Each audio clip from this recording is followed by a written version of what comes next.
Bienvenidos, viajeros del tiempo y del mito, a Susurro de Historias.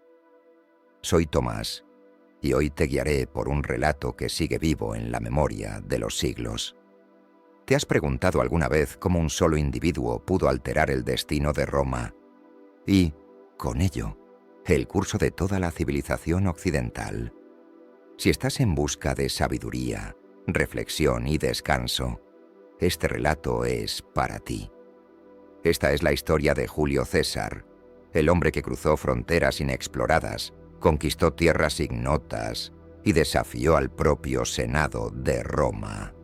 Aquí descubrirás los pormenores de su infancia, su imparable ascenso, sus batallas, sus decisiones estratégicas, sus reformas, su muerte y su legado. Todo narrado con calma, sin exageraciones, fundamentado en hechos reales. Si anhelas respuestas sobre el poder, la ambición, la traición y el precio de desafiar el sistema, este documental será tu refugio. Cada capítulo ha sido diseñado para conducirte con serenidad a través del torbellino de acontecimientos que definieron una era. No importa si eres un recién llegado a la historia o un apasionado por el pasado, aquí hallarás claridad, profundidad y equilibrio. Así que, apaga las luces, respira profundamente y acompáñanos en los caminos polvorientos de la antigua Roma. Si este contenido resuena en tu mente y en tu espíritu, te invito a seguir el canal y unirte a nosotros en más travesías a través de los pergaminos olvidados de la historia. Capítulo 1. Roma antes de César. Roma, antes de la llegada de Julio César, era una república formidable, orgullosa de su sistema político mixto. El Senado dominaba gran parte de las decisiones del Estado, mientras que los cónsules tenían el gobierno por un año. Aunque el poder era compartido, las tensiones entre patricios y plebeyos provocaban profundas divisiones. La estabilidad era solo aparente. En su interior, una lucha constante por la influencia y los privilegios se desarrollaba. En los siglos previos, Roma logró imponerse sobre sus vecinos en la península itálica. Tras las guerras púnicas, derrotó a Cartago y emergió como una potencia en el Mediterráneo occidental. Con la victoria sobre los griegos y macedonios, expandió su dominio hacia el este. Estas conquistas trajeron gloria y riquezas, pero también desafíos internos cada vez más complicados. La llegada de tanto botín, esclavos y tierras provocó un aumento de la desigualdad. Los grandes terratenientes acumulaban el poder económico, mientras que los pequeños agricultores perdían sus tierras. Muchos ciudadanos se vieron forzados a migrar a las ciudades, donde el desempleo y el descontento crecían. En medio de este caos social, la política romana se tornó cada vez más inestable. El Senado, dominado por la aristocracia, se oponía a cualquier reforma que pusiera en riesgo su autoridad, pero figuras como los hermanos Graco intentaron distribuir tierras a los más necesitados, enfrentándose a feroz resistencia. Ambos fueron asesinados por defender sus ideales, lo que evidenció que la violencia política se estaba volviendo habitual. El sistema republicano comenzaba a desmoronarse desde sus cimientos. Los ejércitos, que alguna vez fueron leales a la República, empezaron a mostrar fidelidad hacia sus generales. Esta metamorfosis se debió a que los soldados dependían de sus líderes para obtener tierras y recompensas. Así, figuras como Mario y Sila emergieron con aspiraciones personales que trascendían los intereses del Estado. Las guerras civiles se convirtieron en una amenaza persistente para la estabilidad de Roma. Lucio Cornelio Sila, al marchar sobre Roma con sus legiones, Se autoproclamó dictador en el año 82 a.C. Su régimen se ocupó de eliminar a numerosos adversarios políticos mediante proscripciones y purgas violentas. Aunque renunció al poder después de reorganizar el Estado, dejó un peligroso precedente.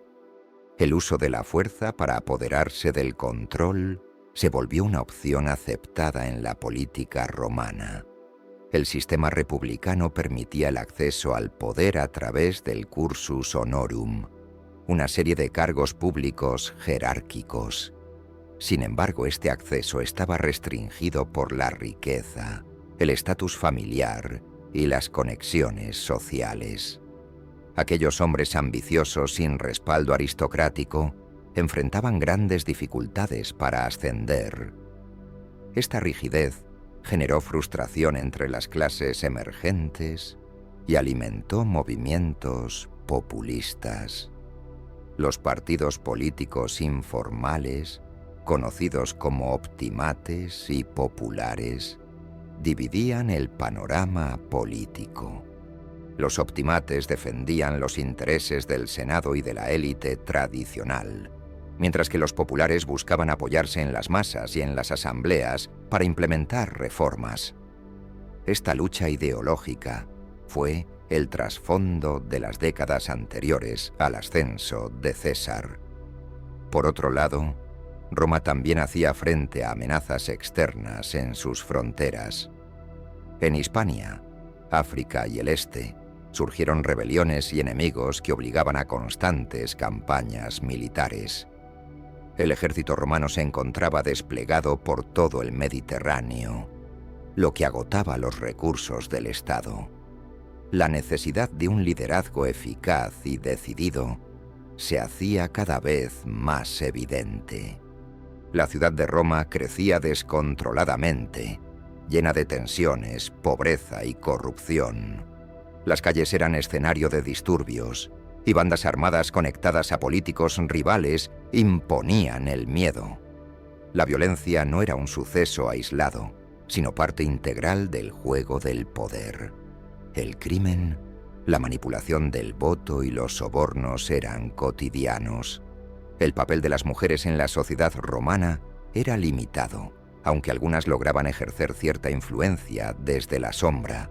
Las familias patricias organizaban matrimonios por conveniencia política. La religión, los rituales y el respeto hacia los dioses seguían siendo esenciales para mantener el orden.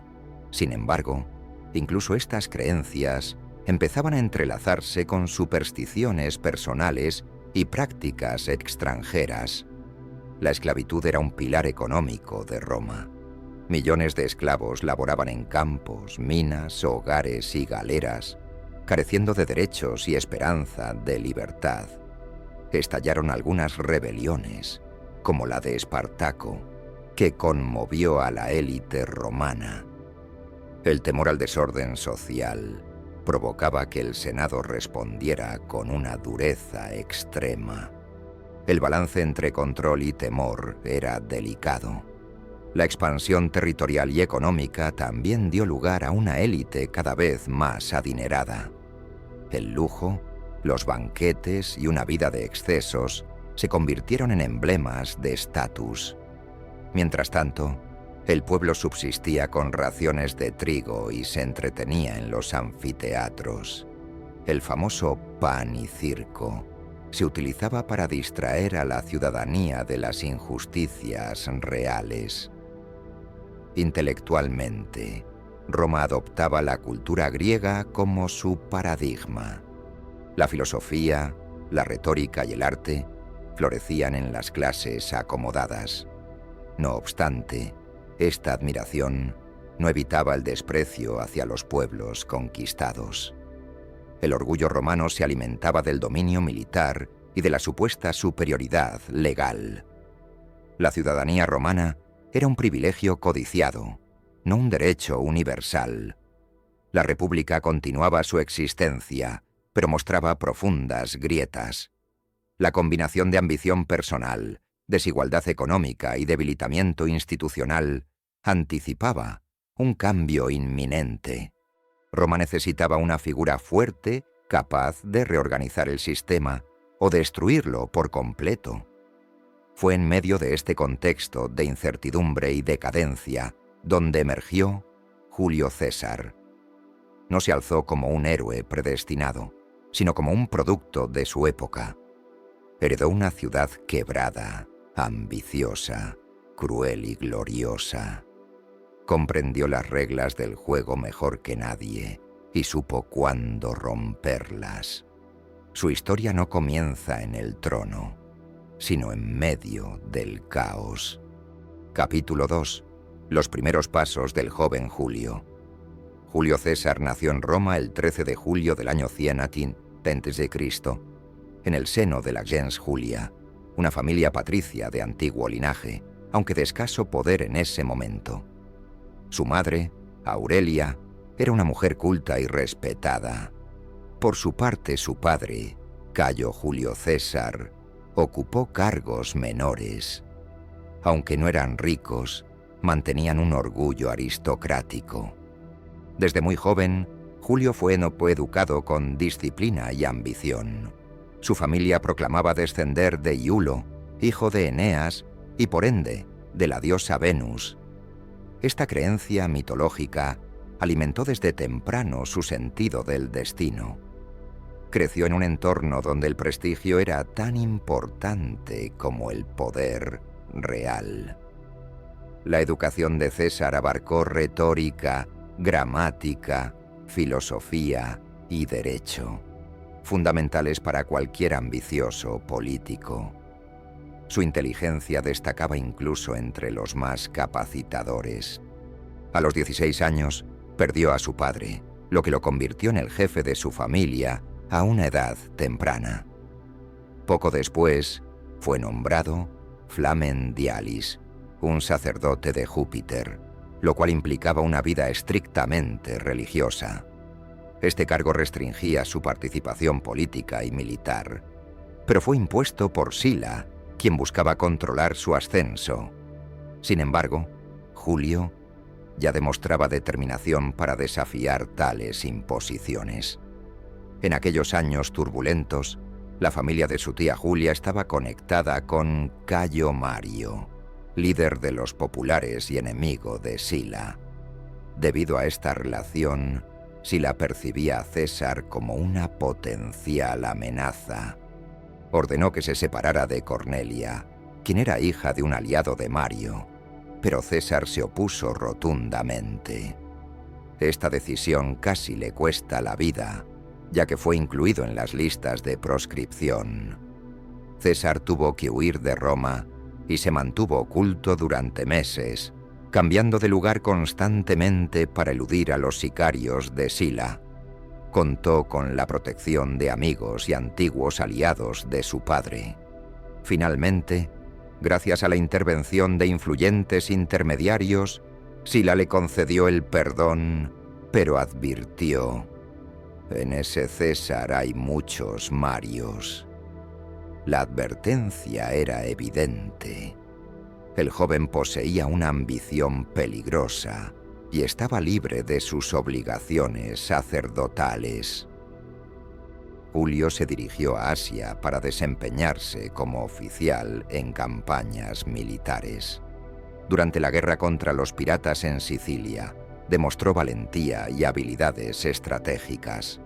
Salvó la vida de un general gravemente herido, lo que le valió una distinción. Esta experiencia marcó su primer contacto significativo con la guerra y el liderazgo en el campo de batalla. En su viaje de regreso a Roma, fue capturado por piratas cerca de la isla de Farmacusa. Cuando exigieron un rescate, se rió del monto pedido y les instó a solicitar más, afirmando que su vida valía considerablemente más. Pasó semanas con sus captores, manteniendo una actitud desafiante y segura. Les prometió que, al ser liberado, los crucificaría. Una vez que se pagó el rescate, Julio organizó de inmediato una fuerza naval, persiguió a los piratas y logró capturarlos. Fiel a su palabra, los mandó crucificar, aunque, por compasión, ordenó que los ejecutaran antes de ser colgados. Este episodio destacó su combinación de dureza, carisma y sentido del honor. Aunque era joven, su determinación no conocía límites. Al regresar a Roma, estudió oratoria en la isla de Rodas con Apolonio Molón, uno de los más destacados maestros de la época. Su objetivo era perfeccionar su habilidad para hablar en público, una herramienta esencial en la política romana. Sus discursos fusionaban lógica, emoción y autoridad, dejando una impresión perdurable en su audiencia. Era un comunicador nato. Desde su juventud, mostró un talento excepcional para establecer alianzas. Sabía rodearse de personas influyentes y cultivar relaciones beneficiosas. Además, era generoso con el pueblo, financiando juegos y banquetes que aumentaban su popularidad. A pesar de estar endeudado, comprendía que en Roma, la apariencia de riqueza y generosidad abría muchas puertas. Julio también cuidó meticulosamente su imagen. Se vestía con distinción, cuidaba su cabello y hablaba con un tono refinado. Algunos lo consideraban vanidoso, pero para él, cada detalle era parte de una estrategia. Sabía que para ascender en Roma debía ser admirado, temido y respetado. Su ambición era meticulosa y constante. En esta etapa, también mostró un profundo respeto por las mujeres de su familia. Su madre, Aurelia, y su tía, Julia, desempeñaron roles cruciales en su formación y apoyo político. Aurelia manejaba sus asuntos con inteligencia y pragmatismo, mientras que Julia le abría puertas en círculos de influencia. El joven Julio era un buen oyente y sabía aprender de quienes le rodeaban. En el foro, comenzaba a consolidar su reputación como abogado y orador. Defendía casos complejos con astucia, enfrentándose en numerosas ocasiones a figuras poderosas. Estas actuaciones lo catapultaron hacia la atención de personajes influyentes, pero también le generaron enemigos. Sin embargo, no se detuvo. Cada juicio representaba un escalón más en su ascenso. A pesar de su juventud, comprendía la importancia de la paciencia. No se precipitó en la búsqueda de los cargos más altos, sino que siguió el cursus honorum con destreza. Se convirtió en cuestor, un puesto que le permitió viajar a Hispania. Allí, por primera vez, afrontó la administración de un territorio y adquirió experiencia valiosa para su futuro. En Hispania, al observar una estatua de Alejandro Magno, sintió una profunda emoción al darse cuenta de que a su edad, el macedonio ya había conquistado gran parte del mundo. Esta reflexión lo marcó profundamente. No aspiraba a ser un político más, quería transformar a Roma para siempre. Este anhelo ardía en su interior como una llama indomable. Así, con su juventud, experiencia militar, brillante oratoria y conexiones políticas, Julio César regresó a Roma. Tenía claro su objetivo: ascender, dominar y transformar. Ya no era solo un joven noble con aspiraciones, sino un estratega en formación dispuesto a desafiar el statu quo para cumplir su destino. Capítulo 3. El ascenso político. Al regresar a Roma tras su servicio en Hispania, César aprovechó el prestigio obtenido para avanzar en su carrera política. Su primera gran victoria fue ser elegido edil, encargado de los juegos y de las obras públicas. Aunque el cargo implicaba un gran gasto, lo utilizó para ganarse el favor del pueblo. Invirtió sumas considerables en espectáculos grandiosos que elevaron su popularidad. Financió combates de gladiadores, carreras de carros y obras públicas, lo que lo llevó a endeudarse, pero también a alcanzar la fama. Muchos senadores lo criticaban por su aparente derroche, pero el pueblo lo vitoreaba. César comprendía que el apoyo popular era su arma más poderosa. Mientras otros ahorraban, él cimentaba una lealtad inquebrantable. En el año 63 a.C., dio un paso crucial al ser elegido pontífice máximo, la más alta autoridad religiosa en Roma. Para ello, estableció alianzas políticas y utilizó promesas y sobornos. Este cargo no solo le otorgaba prestigio, sino también inmunidad de por vida. Ahora residía en la Domus Publica, la vivienda oficial en el corazón del Foro. Ese mismo año, Roma se enfrentó a la conspiración de Catilina, un intento de golpe interno que sacudió a la República. Aunque César no participó, algunos lo acusaron de tener simpatías por los conspiradores. Él negó cualquier implicación y defendió el derecho a un juicio justo para los acusados. Su discurso en el Senado mostró su habilidad retórica y su pensamiento estratégico. En el 62 a.C., al ser prétor, se vio envuelto en un escándalo relacionado con el caso de Claudia y Publio Clodio. Durante las festividades de Bonadea, Claudio fue sorprendido disfrazado en casa de César. A pesar de que el asunto era religioso, el trasfondo político era innegable. Para proteger su reputación, César optó por divorciarse de Pompeya, afirmando que la esposa de César debía estar libre de cualquier sospecha. Concluida su pretura, fue destinado como propretor a Hispania Ulterior, donde tuvo que lidiar con problemas fiscales y levantamientos locales. Allí, derrotó a tribus hostiles, reorganizó la administración y recaudó impuestos. Lo más significativo fue que, gracias al botín obtenido, pudo saldar parte de sus deudas. Regresó a Roma con la fama de ser un hábil administrador y líder militar. Aspiraba a postularse para el consulado del año 59 a.C., pero su presencia era necesaria en Roma.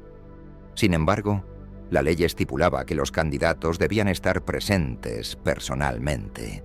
Para no perder esa oportunidad, solicitó una excepción al Senado, la cual fue denegada por sus oponentes. En respuesta, renunció a su triunfo militar y se presentó como candidato. Fue elegido cónsul junto a Marco Calpurnio Bíbulo, un representante de los optimates. Desde el principio, la tensión entre ambos fue palpable. Mientras César promovía reformas agrarias y leyes populares, Bíbulo se opuso a sus propuestas. La confrontación se intensificó tanto que Bíbulo se encerró en su casa, dejando a César un camino despejado. Durante su consulado, César impulsó una ley destinada a repartir tierras entre veteranos y pobres urbanos. La oposición fue feroz, pero logró aprobarla con el respaldo del pueblo y determinación.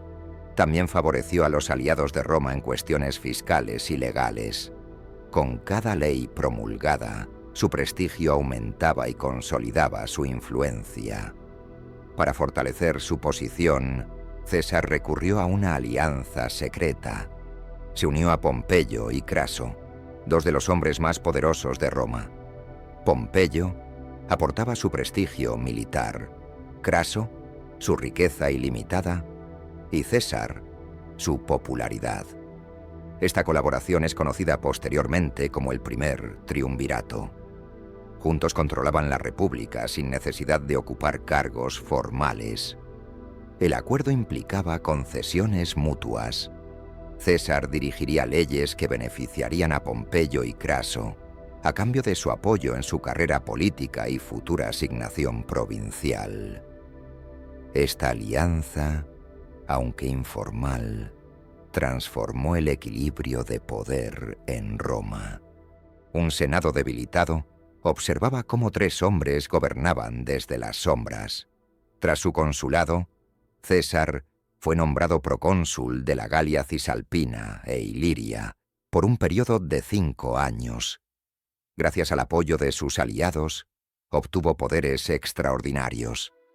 Esta misión sería crucial para su futuro, proporcionándole un ejército, libertad para actuar y la oportunidad de conquistar tanto gloria militar como poder personal. Antes de partir, fortaleció su vínculo con Pompeyo al casar a su hija, Julia, con él. Este matrimonio político cimentaba la confianza entre ambos. Además, se aseguró el respaldo financiero de Craso. La República entraba en una nueva etapa, sometida al interés de 3 hombres ambiciosos.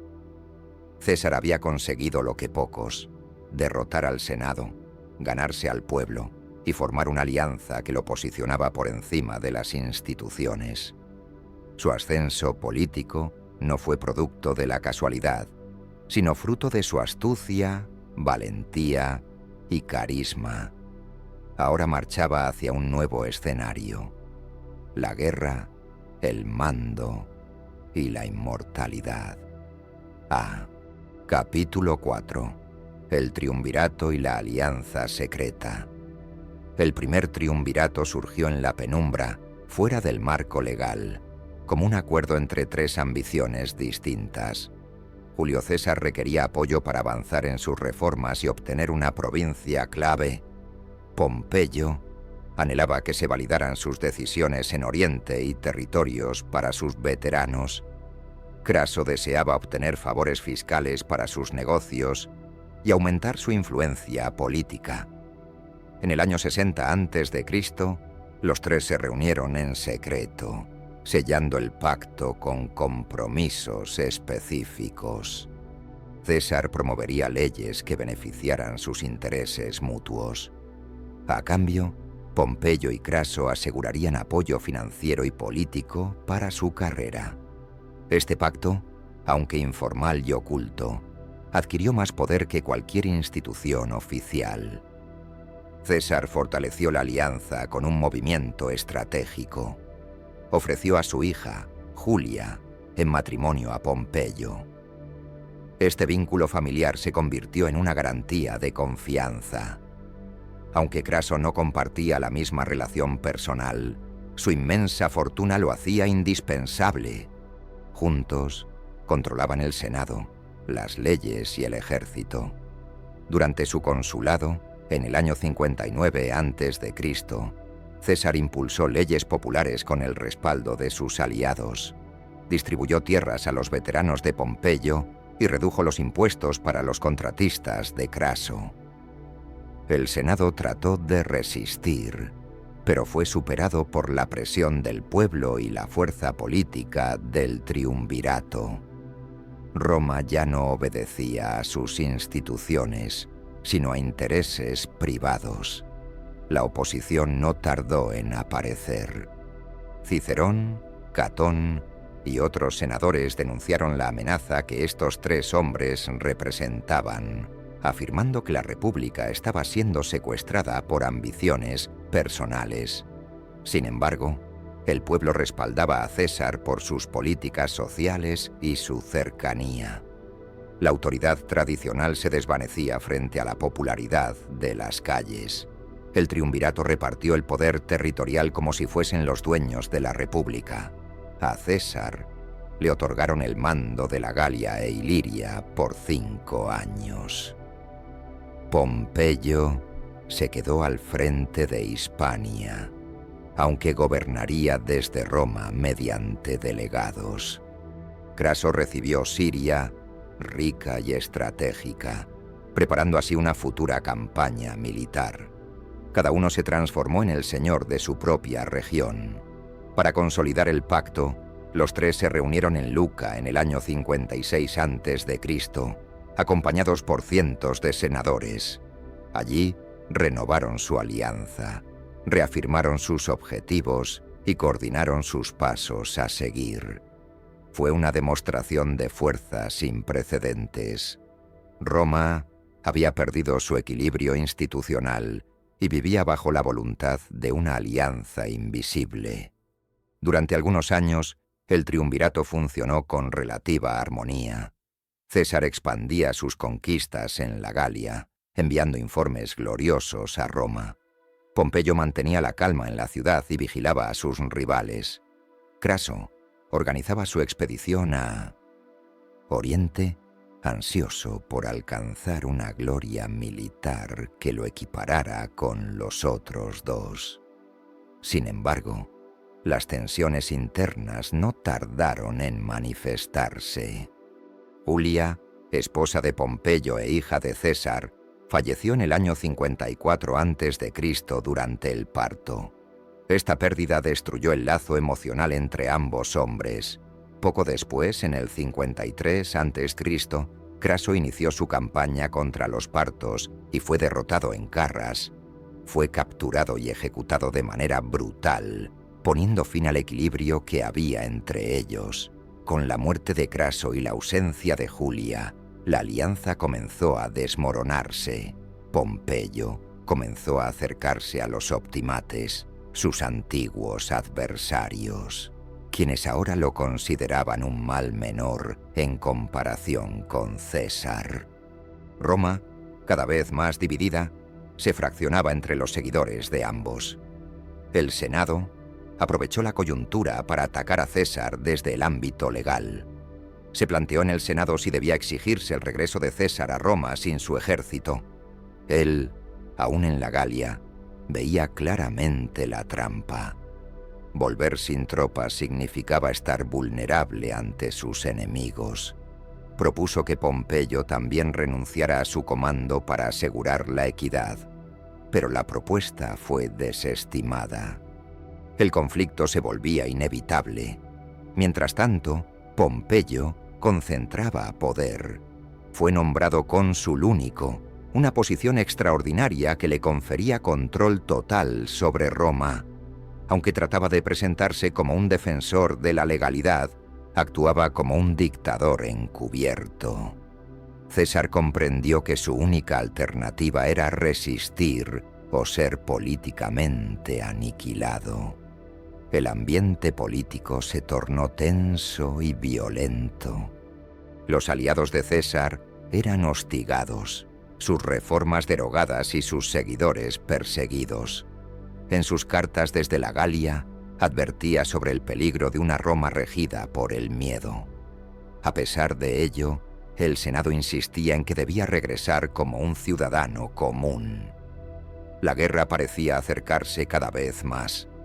El triunvirato, que en un tiempo gobernó Roma con poder absoluto, se había desintegrado en hostilidades, convirtiendo lo que había comenzado como una alianza pragmática en una lucha por la supervivencia.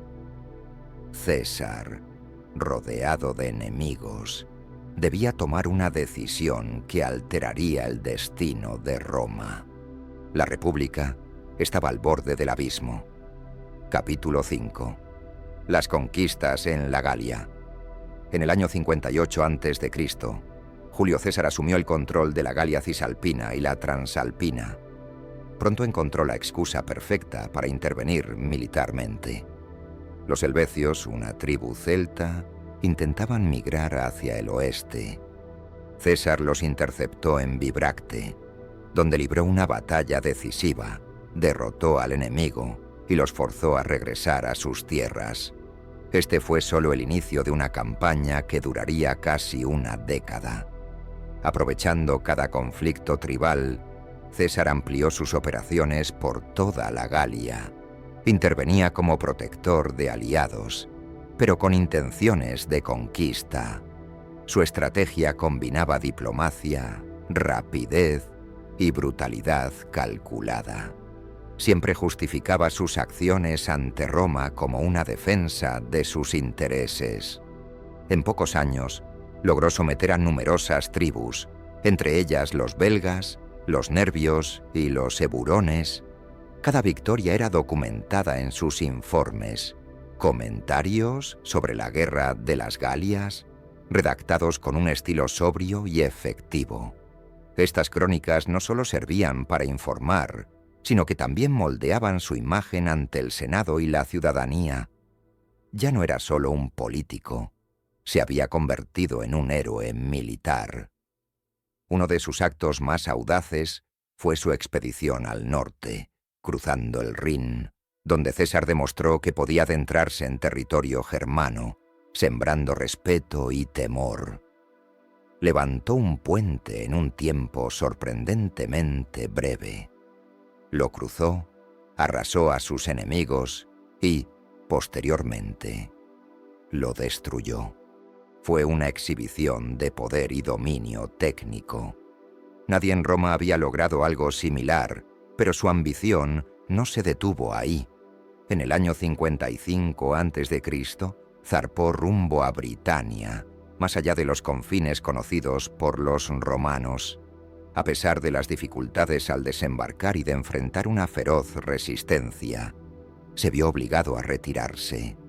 Regresó al año siguiente, mejor preparado, penetró más profundamente en el territorio y logró imponer tributos a algunos reyes locales.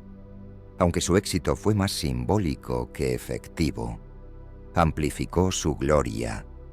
En sus campañas, César demostró una crueldad implacable cuando lo consideraba necesario.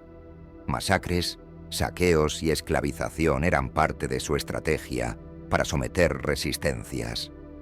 En ocasiones ordenaba la amputación de manos o la devastación de aldeas enteras.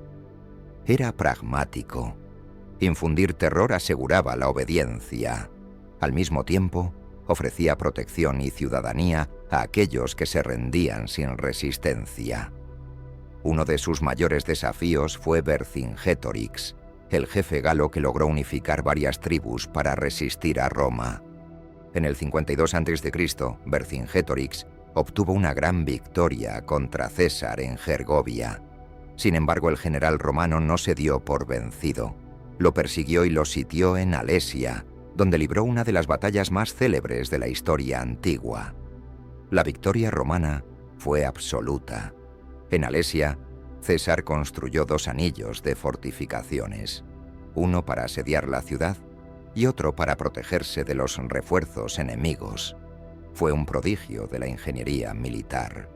A pesar de estar en desventaja numérica, los romanos resistieron tanto los ataques externos como los internos. Finalmente, Vercingétorix se rindió, arrojando sus armas a los pies de César. Con esta victoria, la resistencia organizada en la Galia quedó quebrantada. Aunque hubo revueltas posteriores, ninguna logró amenazar realmente el dominio romano. César dedicó los años siguientes a consolidar su control, construir caminos, fundar colonias y recaudar tributos. La Galia se convirtió en un territorio romano bajo su total influencia.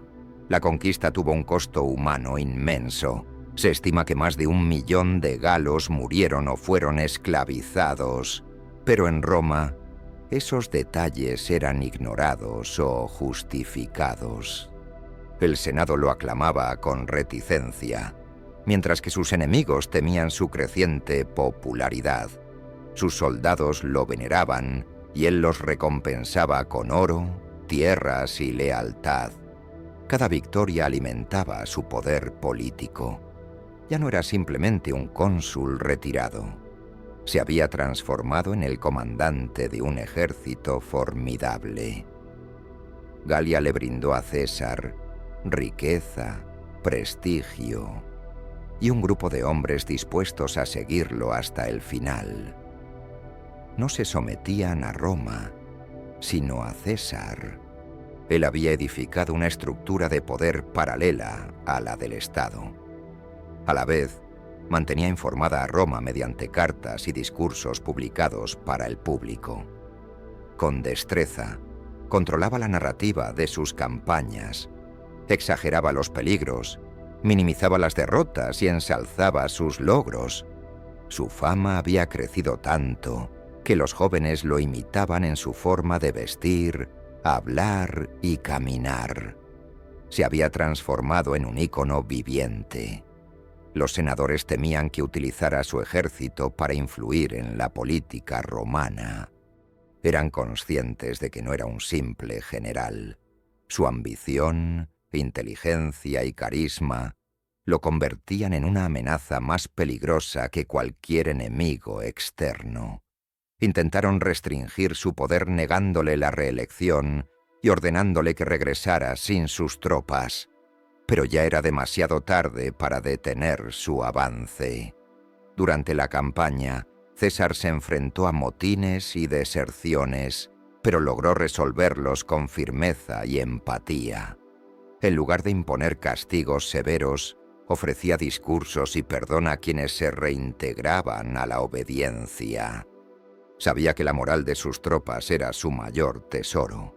Las mantenía unidas mediante recompensas, gloria y un fuerte sentido de propósito.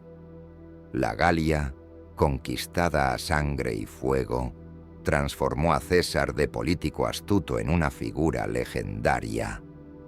Sus enemigos lo consideraban una amenaza directa a la República, y sus aliados, la última esperanza para un nuevo orden. Roma se encontraba en una encrucijada. El general victorioso no regresaría como un ciudadano común, sino como el dueño de su propio destino. Capítulo 6. Cruzando el Rubicón. A inicios del año 49 a.C., Julio César se hallaba en la encrucijada más crítica de su vida. El Senado, bajo la influencia de Pompeyo y los optimates, exigía que disolviera su ejército y regresara a Roma como un ciudadano corriente. Rechazar esta demanda significaba guerra, mientras que obedecer suponía el fin de su carrera y posiblemente de su vida. Roma ya no ofrecía espacio para negociaciones. César no era un hombre temeroso. Había conquistado Galia, sometido tribus salvajes y enfrentado motines internos. Pero esta situación era diferente. Marchar contra Roma significaba desafiar abiertamente la legalidad republicana. Pasó días sopesando sus opciones, consciente de que cualquier paso que diera sería irreversible. Finalmente, optó por actuar. No podía confiar en sus enemigos. El Rubicón, un pequeño río en el norte de Italia, marcaba la frontera entre su provincia y el territorio romano. Cruzarlo con tropas armadas era considerado un acto de alta traición. En la noche del 10 de enero, acompañado de su ejército leal aunque reducido, César se detuvo ante sus aguas. La historia lo recordaría pronunciar una frase que cambiaría el destino del mundo: Alea iacta est. Con esa decisión, la guerra civil comenzaba. Acompañado por la Legión XIII, cruzó el Rubicón y avanzó hacia Roma. Su estrategia era rápida y audaz: moverse con agilidad, tomar ciudades sin resistencia y desmoralizar al enemigo antes de que pudiera reaccionar. La mayoría de las poblaciones lo recibieron con entusiasmo. Muchos lo consideraban un libertador. Pompeyo, asombrado por la rapidez del avance, ordenó evacuar Roma. No opuso resistencia, consciente de que no contaba con suficientes tropas en ese momento. Se retiró hacia el sur de Italia, a la espera de refuerzos de las provincias orientales. El Senado lo acompañó en su huida. En pocos días, César tomó el control de la capital sin derramar sangre. La marcha hacia Roma también fue una maniobra psicológica. César permitió que sus hombres demostraran disciplina y respeto hacia la población. No realizaron saqueos ni abusos contra los civiles, lo que contrastaba con la imagen de un usurpador. Para muchos romanos, su llegada representaba orden en medio del caos político. Sabía cómo ganarse a la opinión pública. Una vez en Roma, reorganizó rápidamente la administración. Nombró nuevos magistrados, garantizó el suministro de alimentos y aseguró la estabilidad de la ciudad. pero aún no se proclamó dictador. Su prioridad era consolidar el poder militar. Ordenó a sus legiones marchar hacia Hispania, donde se encontraban los ejércitos leales a Pompeyo. Mientras tanto, Pompeyo reforzaba sus fuerzas en Grecia, reuniendo tropas de Asia, África y las provincias aliadas. Su plan era utilizar el mar para cortar las rutas de suministro de César, pero César sabía que debía actuar antes de quedar rodeado. Inició la campaña en Hispania con determinación, derrotando a los pompeyanos en Ilerda. La victoria en Hispania fue crucial. Aseguró el oeste y eliminó una amenaza seria. Regresó brevemente a Roma para ser nombrado dictador por unos días, con el fin de legitimar sus decisiones. Luego renunció al título y fue elegido cónsul junto a Marco Antonio. Su avance no solo tenía un objetivo militar, sino también político. Todo estaba meticulosamente calculado. Durante este periodo, César escribió con frecuencia justificando sus acciones. Afirmaba que luchaba por defender sus derechos y los del pueblo, señalando que la oligarquía había corrompido la república y que su lucha era por la restauración del orden. Estas palabras, repetidas por sus aliados, moldeaban la percepción pública de la guerra civil. Por otro lado, sus enemigos lo acusaban de ambición desmedida. Para ellos, había cruzado el Rubicón, no en busca de justicia, sino por poder absoluto. Lo veían como un nuevo Sila dispuesto a destruir las leyes para imponer su voluntad. Sin embargo, las divisiones dentro del bando pompeyano impedían una oposición unificada. La república estaba fracturada. A medida que avanzaba, César mostraba clemencia hacia sus adversarios capturados. No ordenaba ejecuciones masivas ni confiscaciones indiscriminadas. Esto le granjeaba simpatías incluso entre antiguos enemigos. Su política de perdón controlado debilitaba las filas contrarias. Muchos senadores comenzaban a reconsiderar su lealtad. También reformó la acuñación de moneda, utilizando su imagen para consolidar su presencia simbólica. Nunca antes, un líder romano vivo había actuado con tanta audacia en este aspecto. Su imagen comenzó a circular por el pueblo, acompañada de inscripciones que la exaltaban. Era una forma de propaganda sutil y poderosa. Durante la campaña, César apenas dormía. Marchaba al lado de sus hombres y compartía sus raciones. Esta cercanía le aseguraba admiración y lealtad. Sus soldados lo llamaban imperator con devoción, no por obligación. Él conocía a sus hombres por nombre, recompensaba su valentía y se comunicaba en los mismos términos que ellos.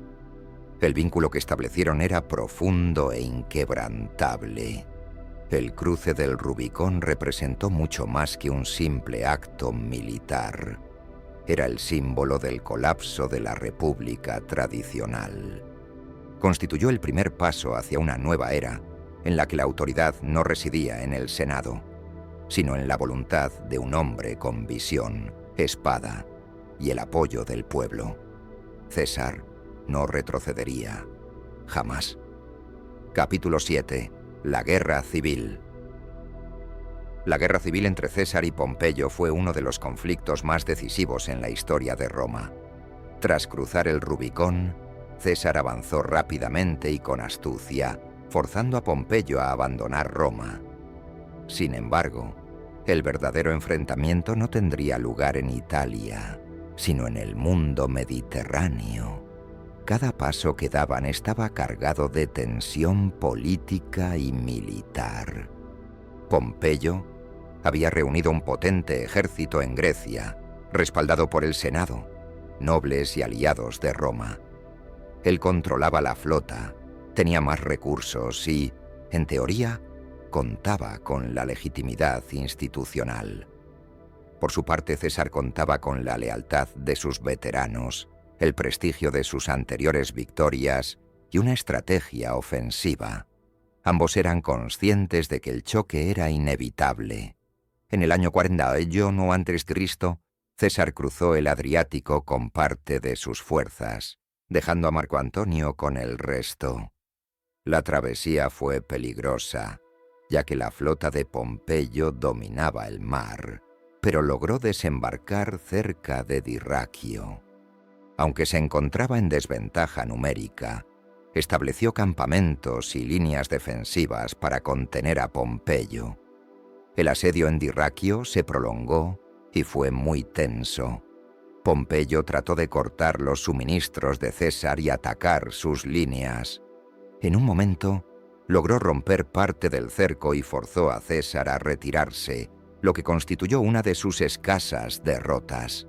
Sin embargo, César actuó con rapidez y trasladó la guerra hacia el interior, rumbo a Tesalia, en busca de un terreno más favorable. Pompeyo lo persiguió, y ambos ejércitos se encontraron en Farsalia. Era el 9 de agosto del 48 a.C. César contaba con menos hombres, pero mayor experiencia. Mientras tanto, Pompeyo confiaba en su superioridad numérica y en la presión política ejercida por los senadores que lo acompañaban.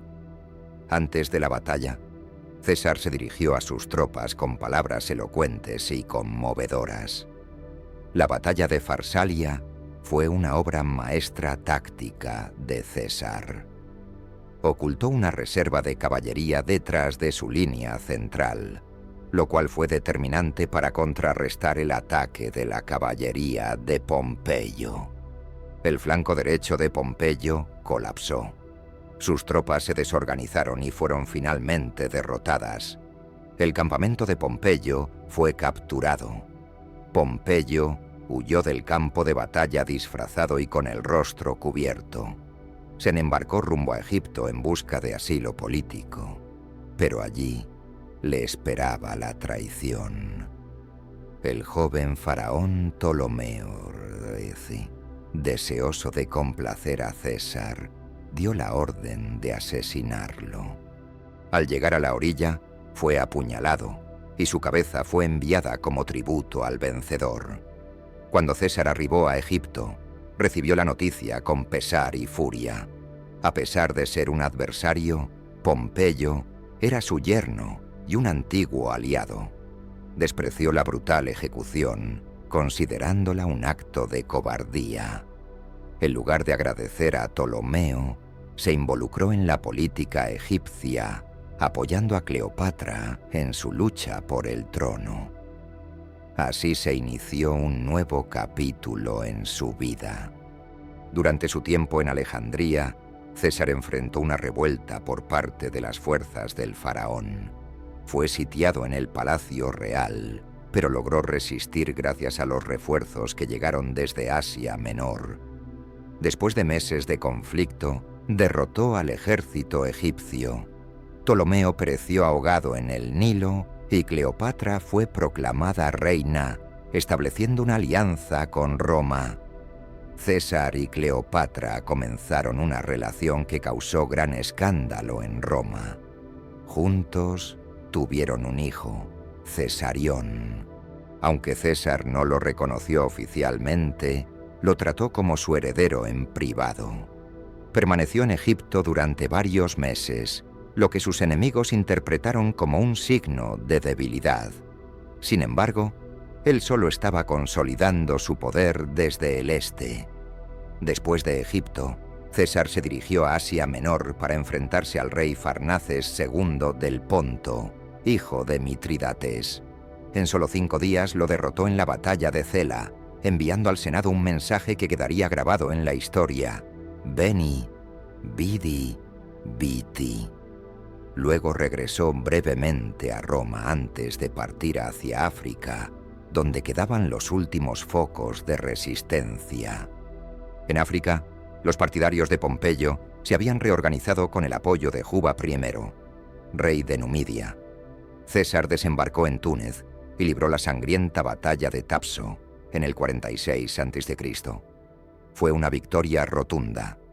Sin embargo, muchos de sus enemigos optaron por el suicidio antes de ser capturados. Catón el Joven, símbolo de la República, prefirió morir antes que someterse a César. Tras África, César viajó a Hispania, donde los hijos de Pompeyo lideraban otra rebelión.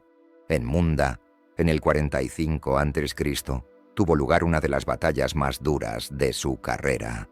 El resultado fue una victoria costosa, con miles de muertos. César admitió que por un momento temió perder. Fue su última gran batalla. Después de años de guerra, César emergía como el indiscutible amo de Roma.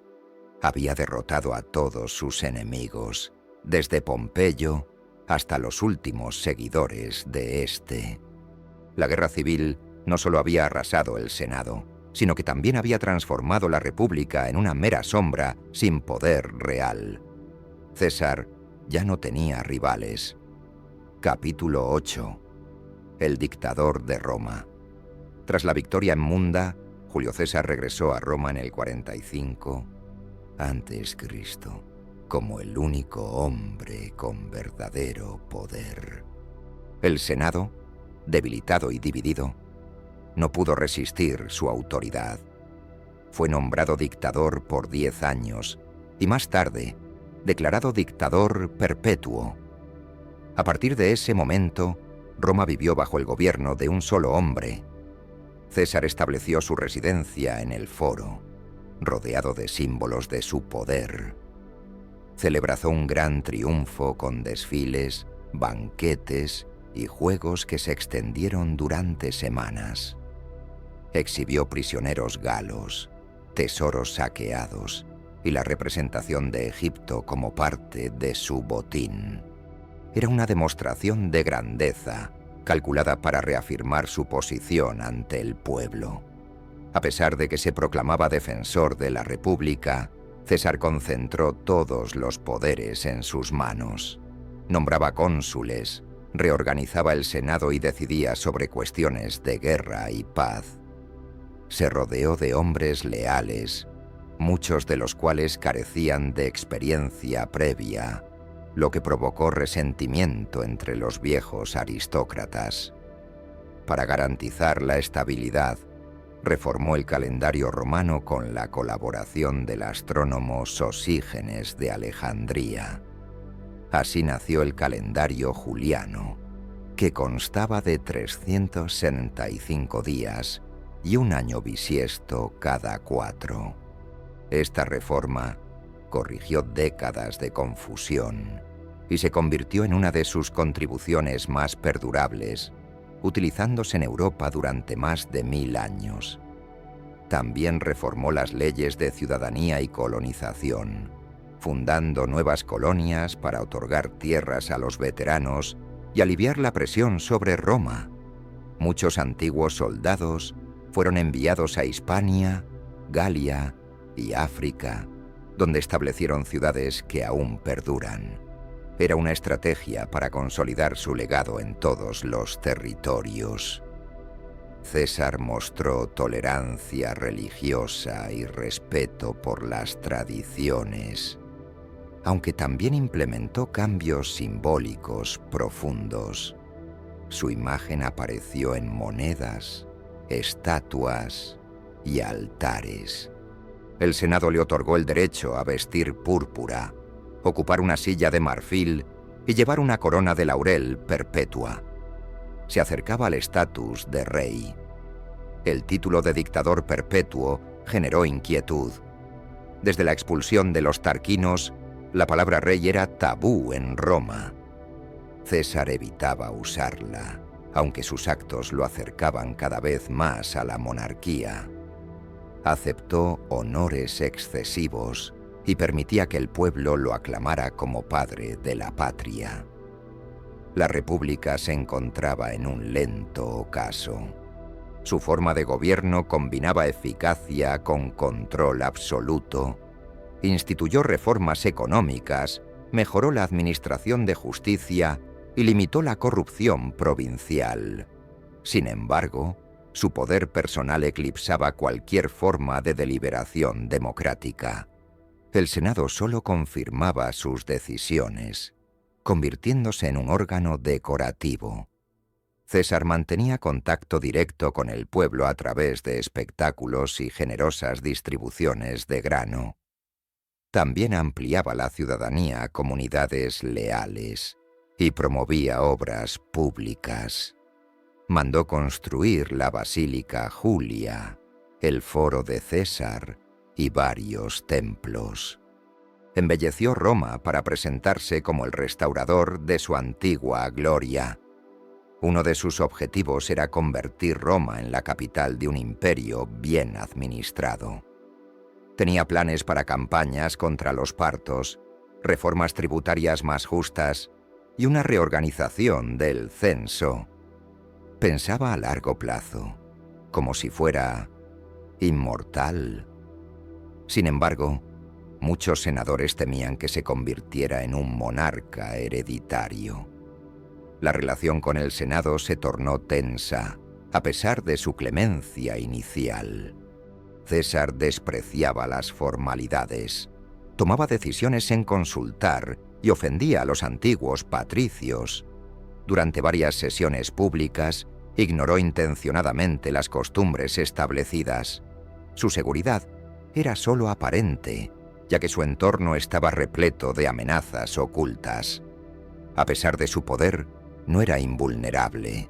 Se movía sin escolta, confiando en la popularidad que lo rodeaba. Muchos le advertían sobre posibles peligros, pero él se reía de ellos, afirmando que la muerte debía ser rápida y digna.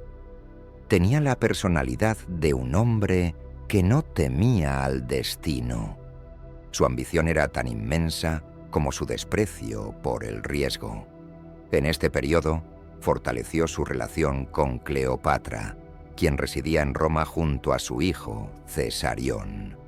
Esta cercanía causaba escándalo entre los romanos, que consideraban a la reina egipcia una extranjera peligrosa. Algunos temían que César nombrara a Cesarión como su heredero, lo que intensificaba la tensión política. César comenzó a redactar sus memorias sobre la guerra civil, siguiendo el estilo de sus comentarios, con el deseo de dejar una narrativa oficial de sus actos, justificando cada paso como necesario para la salvación de Roma. Era consciente del poder que tenía la historia y la palabra escrita. No solo aspiraba a gobernar, sino también a ser recordado. En su última etapa como dictador, parecía más interesado en la organización del imperio que en el espectáculo, pero la sombra de la traición se acercaba. Mientras planeaba una gran expedición hacia el este, muchos en Roma ya conspiraban. Su final se aproximaba, no por enemigos externos, sino por manos conocidas. La gloria siempre lleva consigo su sombra. Capítulo 9. Reformas, gloria y poder absoluto. Julio César continuó consolidando su poder absoluto a través de diversas reformas administrativas y sociales que transformaron profundamente a Roma. Buscaba establecer un gobierno eficaz que superara la inestabilidad de la República. Su visión era la de un Estado centralizado bajo su dirección, con instituciones adaptadas a un imperio en expansión. Entre sus reformas más significativas se encontraba la reorganización del Senado. Aumentó el número de senadores, incluyendo a representantes de provincias recién conquistadas, buscando así integrar nuevos territorios y reducir el poder de la antigua aristocracia romana. Sin embargo, el Senado perdió su influencia real ante el dictador. En el ámbito judicial, César implementó reformas que aceleraron los procesos y combatieron la corrupción. Creó tribunales especiales para ciertos delitos y nombró jueces de confianza, lo que ayudó a estabilizar el orden público y mejoró la confianza en el sistema legal, aunque también consolidó aún más su control sobre la justicia. Además, César promovió grandes obras públicas, construyó acueductos, puentes y templos que embellecieron la ciudad. Destacó la edificación del Foro de César y la renovación del templo de Venus Genetrix. Estas construcciones no solo tenían un valor práctico, sino que se convirtieron en símbolos de su poder y gloria eterna. En el ámbito social, realizó una importante reforma en la distribución de tierras, enfocándose especialmente en los veteranos de sus legiones.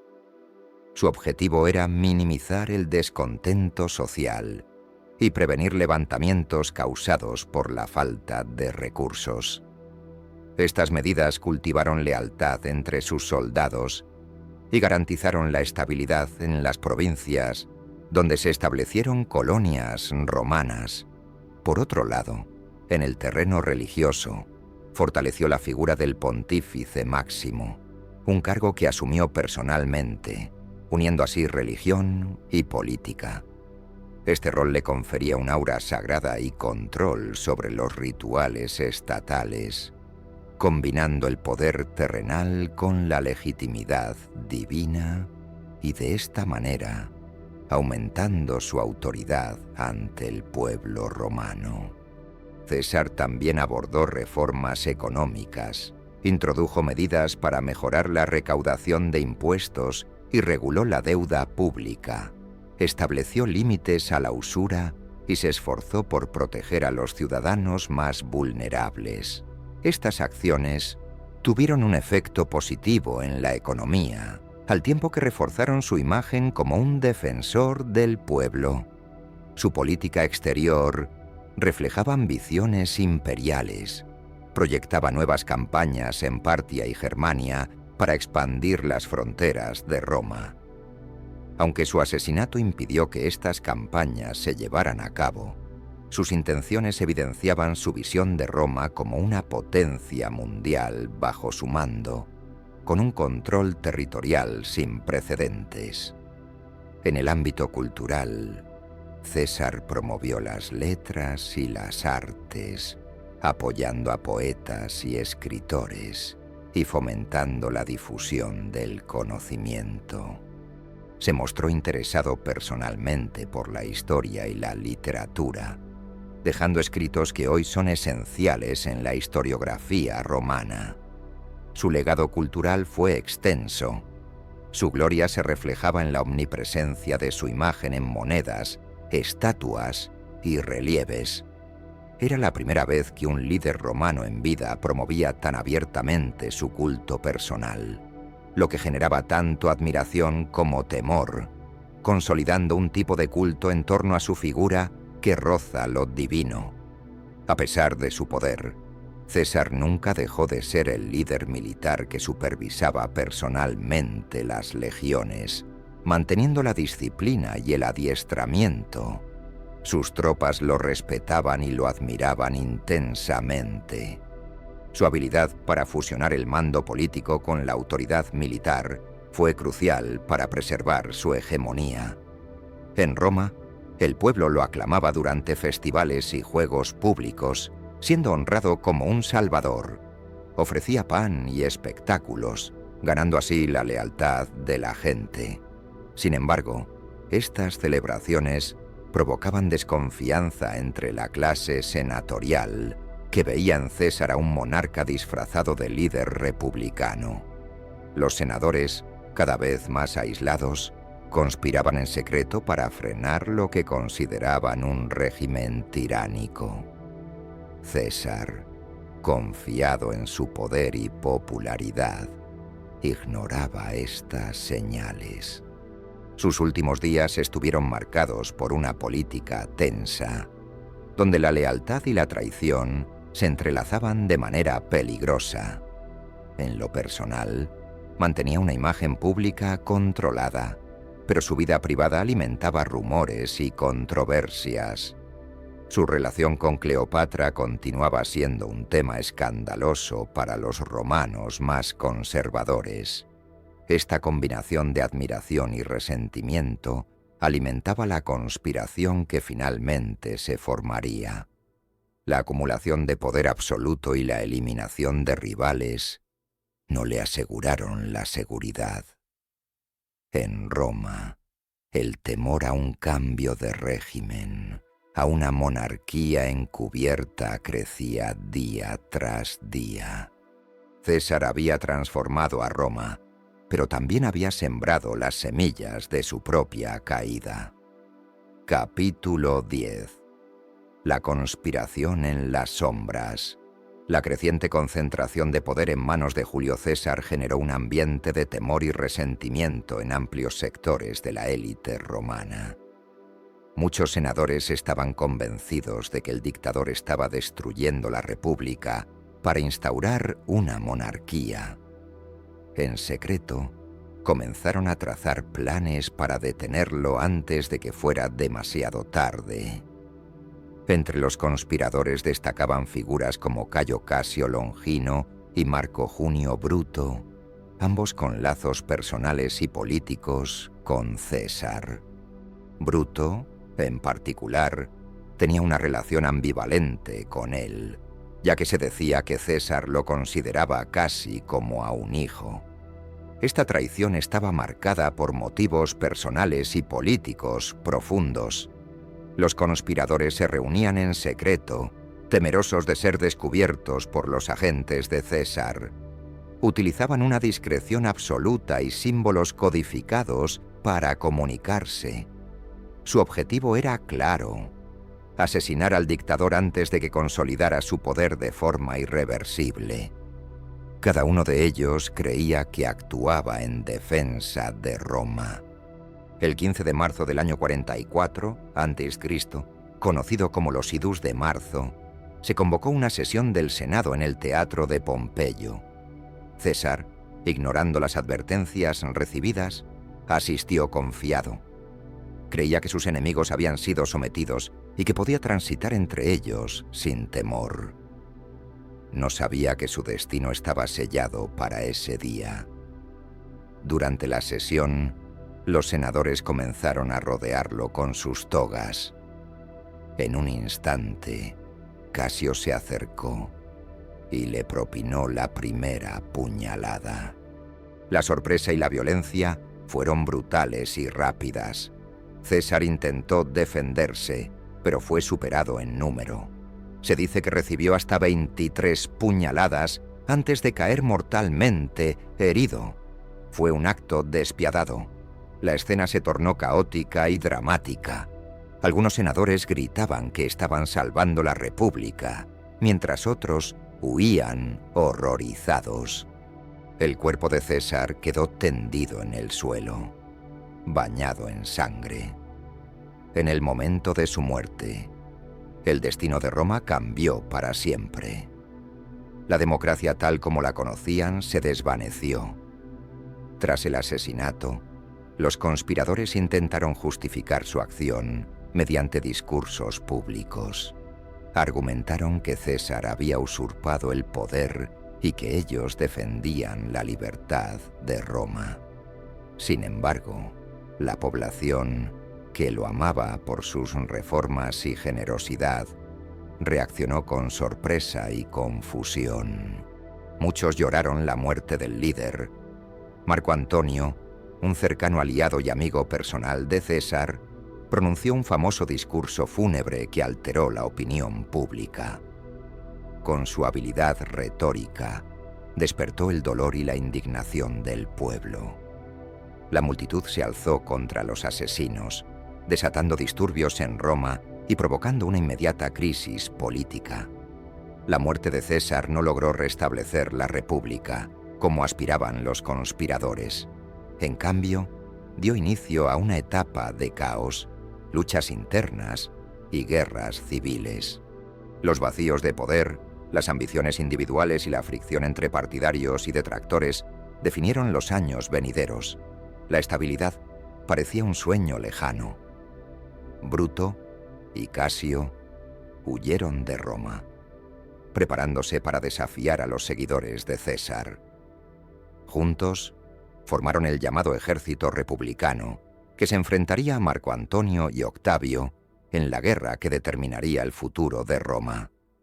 La traición trajo consigo consecuencias inesperadas para todos los involucrados.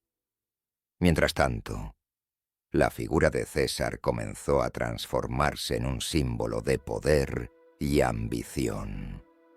Sus seguidores lo veneraron como mártir y héroe. Se estableció un culto en su honor, y la estatua que llevaba su imagen se convirtió en un hito para el nuevo orden emergente. Su sombra seguía presente, y la conspiración evidenció los límites de la política romana. La lucha entre el poder personal y las estructuras republicanas resultó insostenible. La muerte de César fue un síntoma de una crisis más profunda que envolvía a toda la civilización romana. La historia ya no podría ser la misma. La tensión entre tradición y cambio resultaba insostenible. Algunos senadores lamentaron el asesinato, comprendiendo que habían cortado la raíz de un proceso irreversible.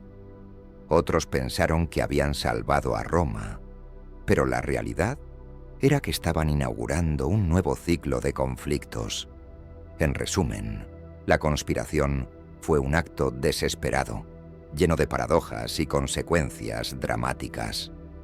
Los conspiradores actuaron impulsados por ideales, así como por intereses personales y temores legítimos. Sin embargo, su plan no detuvo el avance del tiempo. El legado de la conspiración fue la transformación definitiva de Roma, de república a imperio. La política jamás sería la misma. El asesinato de Julio César selló el fin de una era y el inicio de otra, donde el poder se concentraría en un solo individuo. El recuerdo de aquella noche fatídica perdura como un símbolo eterno del peligro del poder absoluto y la fragilidad de la democracia. La historia de la conspiración sigue siendo una lección para todas las épocas, recordándonos que las sombras pueden ocultar grandes traiciones. Capítulo 11. Los idus de marzo. El 15 de marzo del 44 a.C., conocido como los idus de marzo, Roma amaneció con un ambiente tenso y lleno de incertidumbre.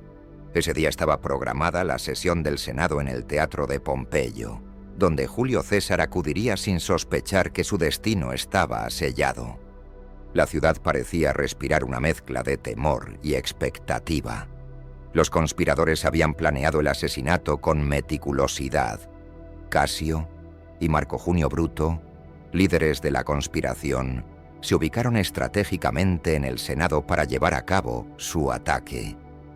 Eligieron este día porque César debía enfrentarse a sus adversarios políticos y no preveía traiciones entre sus compañeros. Llegó a la reunión acompañado de su escolta, sin adoptar muchas precauciones. Algunos testigos afirman que recibió avisos para que no asistiera, pero decidió ignorarlos. Su confianza en su poder y popularidad era alta, y no consideraba probable que los senadores se volvieran en su contra. En el Senado, los conspiradores comenzaron a rodearlo lentamente. Casio fue quien lanzó la primera puñalada, seguida de numerosas más. César intentó protegerse, pero la multitud de agresores superó su resistencia. Se cuenta que trató de cubrir su rostro con su toga, pero la violencia fue implacable. Marco Junio Bruto, a quien César veía como un hijo, fue uno de los últimos en apuñalarlo. Se dice que en ese instante, César pronunció la célebre frase: «¿Y tú, Bruto? ¿Tú también, Bruto?». revelando su profundo dolor por la traición. Esta frase se ha convertido en un símbolo de la traición inesperada. El asesinato duró apenas unos minutos, pero alteró el rumbo de la historia para siempre. El cuerpo de César yacía en el suelo del Senado, cubierto de sangre y rodeado por sus asesinos.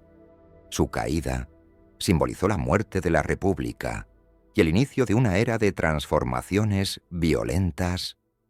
La noticia del asesinato se propagó rápidamente por Roma.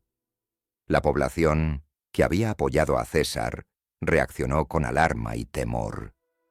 Muchos no comprendían las razones detrás del acto ni quiénes serían los nuevos líderes. La ciudad vivió horas de confusión y agitación que pronto se convirtieron en protestas. Marco Antonio, fiel amigo y aliado de César, aprovechó su funeral para avivar la llama de la indignación popular. Con un discurso apasionado, mostró la túnica ensangrentada del dictador y recordó sus hazañas, lo que desató una revuelta que hizo temblar a los conspiradores y al Senado. El caos posterior al asesinato llevó a la formación de facciones enfrentadas. Los partidarios de César, liderados por Marco Antonio y Octavio, se prepararon para defender el legado del dictador.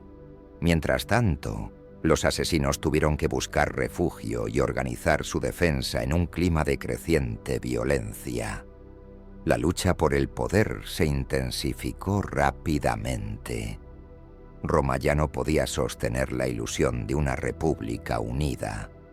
Las guerras civiles estallaron, enfrentando a antiguos aliados y enemigos.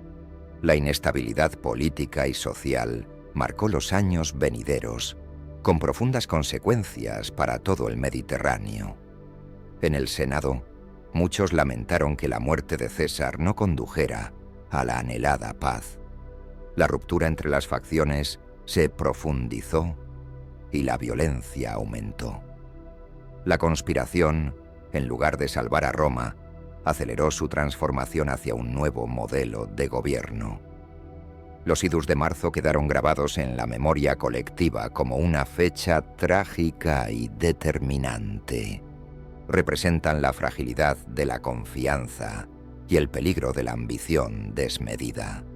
Su memoria advierte sobre las repercusiones de la violencia política y la traición.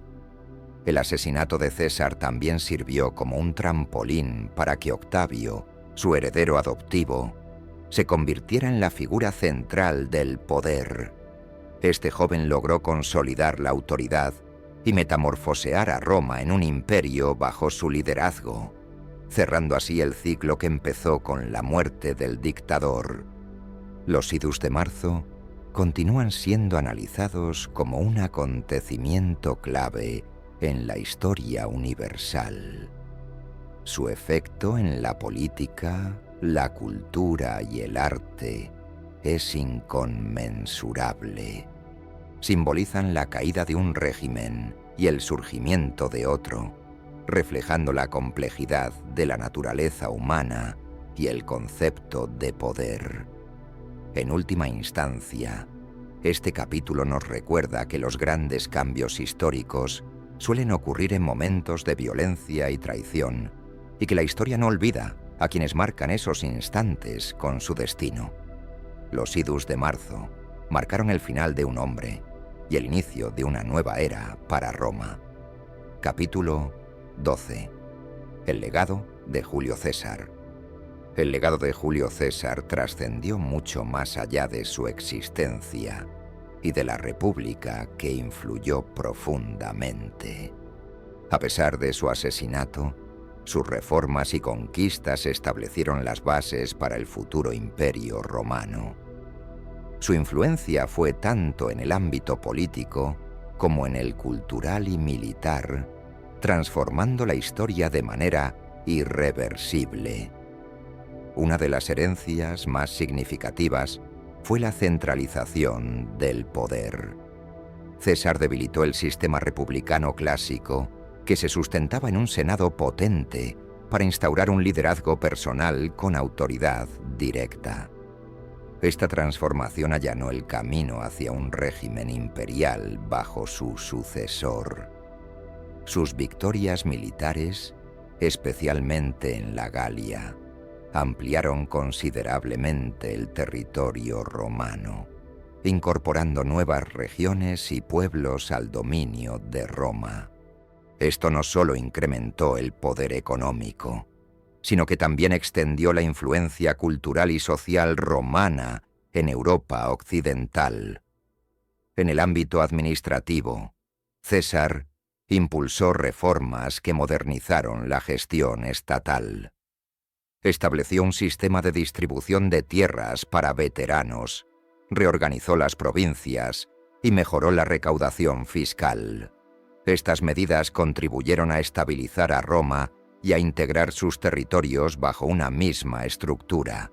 Además, reformó el calendario romano, introduciendo el calendario juliano, que corregía los desfases del anterior sistema lunar. Este calendario fue empleado durante siglos y es la base del calendario moderno, evidenciando su impacto duradero en la vida cotidiana. César también promovió obras públicas que mejoraron la infraestructura de Roma. Construyó puentes, acueductos y templos, embelleciendo la ciudad y facilitando la vida a sus habitantes. Su legado arquitectónico dejó huellas visibles que aún hoy inspiran admiración. En el ámbito social, fomentó la ciudadanía romana entre algunos pueblos conquistados, ampliando la base política de Roma y fortaleciendo la identidad imperial. Esta apertura ayudó a integrar diversas culturas dentro del vasto imperio, aunque no sin tensiones. Su carácter y estilo de liderazgo establecieron un precedente significativo para los líderes que vinieron después.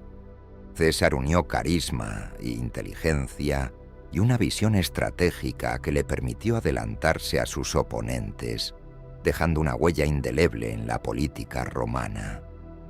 Su legado literario también fue notable. Sus escritos, como los comentarios sobre la Guerra de las Galias, son valiosos testimonios históricos que evidencian su destreza en la propaganda política. Estos textos siguen siendo objeto de estudio como ejemplos clásicos de historia y retórica. Tras su fallecimiento, su figura se convirtió en un símbolo de poder y ambición, generando tanto admiración como temor. Se creó un sinfín de mitos y leyendas en torno a él, y su imagen fue utilizada por quienes le sucedieron para legitimar su autoridad. Su heredero adoptivo, Octavio, supo aprovechar la fama y el legado de César para fortalecer el imperio romano. El título de César se convirtió en sinónimo de emperador, perpetuando la memoria del dictador que dominó de manera absoluta. El efecto de su muerte también forma parte de su legado, ya que dio origen a una serie de guerras civiles que transformaron Roma de manera irreversible, aunque finalmente llevaron a un orden más estable bajo el imperio. César se presenta, por lo tanto, como el vínculo entre la república y la monarquía imperial. En la cultura popular y en el arte, la figura de Julio César ha sido retratada en innumerables ocasiones, desde las obras de Shakespeare hasta el cine contemporáneo. Su historia continúa fascinando por su complejidad, tragedia y grandeza. El análisis de su legado permite entender cómo un solo individuo puede alterar el curso de la historia. Las lecciones sobre el poder, la ambición y la política son eternas y siguen vigentes en la actualidad. En resumen, el legado de Julio César es una amalgama de transformaciones políticas, conquistas, reformas y un ejemplo de liderazgo que moldeó no solo a Roma, sino también a la civilización occidental. Su influencia es indiscutible y perdurable. Capítulo 13. de César a emperadores. Después del asesinato de Julio César, Roma se sumió en un caos político y social. La lucha por el poder se intensificó entre diferentes facciones que aspiraban a controlar el destino de la República. La muerte de César no trajo estabilidad, sino una serie de conflictos que culminarían en la transformación definitiva del sistema político romano. Octavio, sobrino nieto y heredero adoptivo de César, fue una figura clave en esta transición. A pesar de su juventud, demostró una notable habilidad política y estratégica para consolidar su posición. Se aprovechó del prestigio de su tío adoptivo para ganar el apoyo popular y militar, posicionándose como el líder legítimo del legado cesariano. La formación del segundo triunvirato, compuesto por Octavio, Marco Antonio y Lépido, fue esencial para eliminar a los enemigos de César y consolidar el dominio sobre Roma. Este pacto permitió distribuir territorios y dividir responsabilidades para controlar el mundo romano. Aunque rápidamente surgieron tensiones internas, las guerras civiles continuaron enfrentando a Octavio y Marco Antonio contra los asesinos de César y posteriormente entre ellos mismos. La batalla naval de Accio en el 31 a.C. significó el final de esta etapa, con la victoria de Octavio sobre Marco Antonio y Cleopatra, consolidando así su poder absoluto. Octavio adoptó el título de Augusto y se convirtió en el primer emperador de Roma. Esta transformación fue gradual y sutil, ya que mantuvo la apariencia de respeto hacia las instituciones republicanas, mientras concentraba el poder político y militar en su persona. De esta manera, nació el Imperio Romano. El modelo imperial instaurado por Augusto se fundamentó en la centralización del mando supremo, con el emperador actuando como árbitro de la paz y la estabilidad. La figura de César se transformó en un símbolo de autoridad suprema, legado directo del poder de Julio César, pero adaptado a una estructura más monárquica. El Senado perdió su protagonismo efectivo, aunque continuó existiendo como una institución decorativa. La realidad era que el emperador controlaba el ejército, las finanzas y la administración. Este sistema proporcionó estabilidad y prosperidad, pero a expensas de la democracia republicana que César había ayudado a debilitar. Durante el imperio, el título de César se convirtió en un apelativo para los sucesores de Augusto. Así, el nombre pasó de ser un apellido personal a representarse como un término que simbolizaba el poder imperial. Esta transformación marca la herencia directa del dictador en la estructura política romana posterior. La figura de Julio César fue exaltada y utilizada como legitimación por todos los emperadores. Su legado militar, político y administrativo sirvió de modelo para mantener el control y asegurar la continuidad del imperio. La memoria de César fue cuidadosamente preservada y manipulada. La transformación de la República en imperio fue una respuesta a la crisis política y social que surgió tras la muerte de César. El sistema republicano se había vuelto ineficaz para gestionar la expansión y los conflictos internos. Así, la concentración del poder se convirtió en la solución pragmática para alcanzar la estabilidad. Los emperadores posteriores mantuvieron una imagen cercana a la de César, combinando el poder absoluto con ciertas tradiciones republicanas para evitar conflictos. La estabilidad que ofrecieron permitió el florecimiento cultural y económico conocido como la Pax Romana. El proceso de centralización del poder bajo el emperador fue complejo y requirió destreza política para prevenir revueltas y conservar el apoyo tanto militar como popular. La figura de César sirvió como un ejemplo histórico y símbolo de la autoridad necesaria para gobernar un imperio tan extenso. La historia de la transición de César a los emperadores refleja cómo un individuo puede alterar no solo un momento histórico, sino también el modelo político de toda una civilización. La herencia de César se mantiene latente en la memoria de Roma. César se mantuvo en la estructura del poder romano a lo largo de los siglos. En resumen, el asesinato de Julio César fue el catalizador que aceleró la descomposición de la República y el surgimiento del imperio.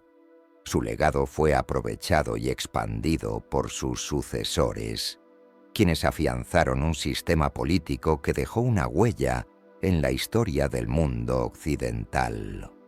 Este capítulo revela cómo la figura de César, a pesar de haber sufrido una muerte violenta, logró trascender en la historia y dar inicio a una nueva era.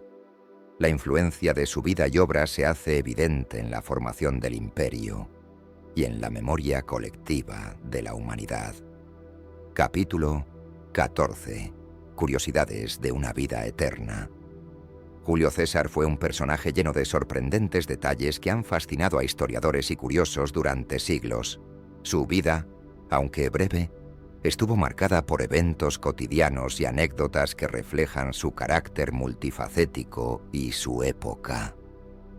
Muchas de estas curiosidades nos permiten acercarnos a su figura de una manera más humana y menos mítica. Por ejemplo, su nombre completo era Cayo Julio César, un miembro de la gens Julia, una familia patricia que, de acuerdo con la tradición romana, descendía directamente de Venus, la diosa del amor. Esta conexión mítica aumentaba su prestigio y otorgaba un respaldo divino tanto ante sus seguidores como ante sus adversarios. César era conocido por su imponente presencia y su habilidad como orador. Se dice que tenía un rostro muy característico, con una nariz prominente y una calvicie que disimulaba con una corona de laurel, símbolo de sus victorias en el campo de batalla. Esta corona se convirtió en uno de sus atributos más reconocibles. Su destreza para escribir también fue notable. Redactó varios comentarios y discursos, incluyendo relatos sobre la guerra de las Galias que, además de relatar sus campañas militares, servían para mejorar su imagen pública. Estos escritos son considerados hoy piezas históricas fundamentales. En su juventud, César fue capturado por piratas en el mar Egeo.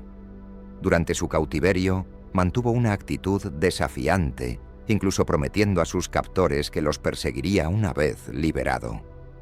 Cumpliendo su palabra, reunió una flota y capturó a los piratas, ejecutándolos posteriormente. César no solo sobresalió como militar y político, sino que también tuvo una vida personal intensa. Contrajo matrimonio en varias ocasiones y mantuvo relaciones con figuras influyentes, como Cleopatra Sebneo de Egipto. Su romance con Cleopatra fue tanto político como apasionado, y su hijo Cesarión fue un símbolo de esta unión. Un dato curioso es que César instituyó la práctica de nombrar a su sucesor adoptivo, Octavio, en sus documentos, lo que facilitó la continuidad del poder tras su muerte. Esta decisión resultó clave para la transformación política de Roma. A lo largo de su carrera militar, mostró una notable capacidad para adaptarse a las circunstancias. Su manera de liderar a las tropas se fundamentaba en la motivación y en el ejemplo personal, logrando así la lealtad y el respeto de sus soldados en campañas arduas y arriesgadas. César también es recordado por su célebre frase: «Vine, vi, vencí, pronunciada tras una rápida victoria en la guerra contra Farnaces II del Ponto. Esta expresión refleja su estilo directo y eficaz para resolver conflictos y se ha convertido en un símbolo de triunfo inmediato. En lo que respecta a su muerte, la conspiración que puso fin a su vida involucró a más de 60 senadores, aunque solo un pequeño grupo lideró el asesinato. El hecho de haber sido apuñalado 23 veces evidencia la brutalidad y la intensidad del odio político que enfrentó. Otra curiosidad es que su muerte ocurrió en los idus de marzo, el 15 de marzo del 44 a.C., una fecha que se ha convertido en un símbolo de traición y advertencia en la historia romana y occidental. Esta jornada quedó grabada en la memoria colectiva y en numerosas obras literarias. A pesar de ser una figura controvertida, muchos romanos lamentaron su muerte. Se dice que Marco Antonio, en su célebre discurso fúnebre, encendió la llama de la indignación popular, lo que provocó disturbios y una cadena de eventos que culminaron con la caída de la República. César también implementó cambios culturales, fomentando festivales públicos y patrocinando a artistas y escritores. Buscó utilizar la cultura como un medio para consolidar su poder y dejar un legado que trascendiera lo político y lo militar. A pesar de su autoridad, se dice que poseía un lado más humano y compasivo. Por ejemplo, mostró preocupación en la distribución de tierras a los veteranos y brindó ayuda a las clases bajas, intentando equilibrar las tensiones sociales que sacudían Roma. En última instancia, su figura ha inspirado innumerables obras de teatro, películas, libros y estudios. Julio César no es solo un personaje histórico, sino un mito que ha perdurado a lo largo de milenios, convirtiéndose en una fuente inagotable de fascinación y análisis. Así, estas curiosidades nos presentan a un hombre complejo, lleno de contradicciones y genialidades, cuya vida y obra siguen siendo objeto de estudio para comprender no solo su época, sino también la naturaleza del poder y la historia humana.